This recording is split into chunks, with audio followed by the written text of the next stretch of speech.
জন্য পেঁয়াজ, ক্যাপসিকাম আর কর্ন এখানে আমাদের লাগছিল, যেটা আমরা প্রথমে জলেতে সেদ্ধ করে নিয়েছিলাম। তারপরে একটুখানি পিৎজা পাস্তা সস ইউজ করেছি, তোমরা চাইলে কিন্তু টমেটো সসও ইউজ করতে পারো। তো মামুনি খুব ভালো করে ব্রেডের মধ্যে লাগিয়ে নিচ্ছিল।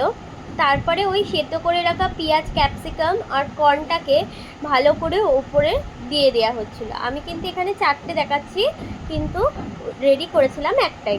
তো তারপরে এর মধ্যে ওই সেদ্ধ করে রাখা কর্নগুলোকেও খুব ভালো করে দিয়ে দেবো ওপর দিয়ে।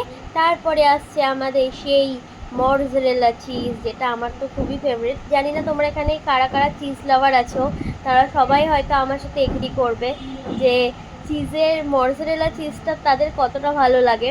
আমার তো খুবই খুবই খুবই ফেভারিট। বাট এই ব্র্যান্ডের চিজটা আমি ফার্স্ট টাইম ইউজ করছি, জানি না এটা কেমন খেতে হবে, তো এইটাতেই আমি ফার্স্ট ইউজ করেছি। তো দেখে তো খুবই ভালো লাগছে, দেখা যাক। তো চিজটা যখন দিচ্ছিল আমার তো তখনই পুরো মনে হচ্ছে এক্ষুনি খেয়ে নিই। তো যাই হোক, চিজটা দেওয়া হয়ে গেলে তারপরে চাটুতে কিন্তু তেলটা গরম করে আমরা কিন্তু এই ব্রেডটাকে দিয়ে একটুখানি ঢাকা দিয়ে রেখে দেবো, যাতে চিজটা একটু মেল্ট হয়ে যায়, তাহলে কিন্তু রেডি হয়ে যাবে আমাদের। হ্যাঁ, ওপর দিয়ে অরিগ্যানো আর চিলি ফ্লেক্স দিয়ে দিয়েছিল টেস্টটাকে আরও ভালো করার জন্য। তো ব্যাস, এবার চাটুতে দিয়ে একটুখানি চাপা দিয়ে রেখে দিলে ব্যাস আমাদের রেডি ব্রেড পিৎজা।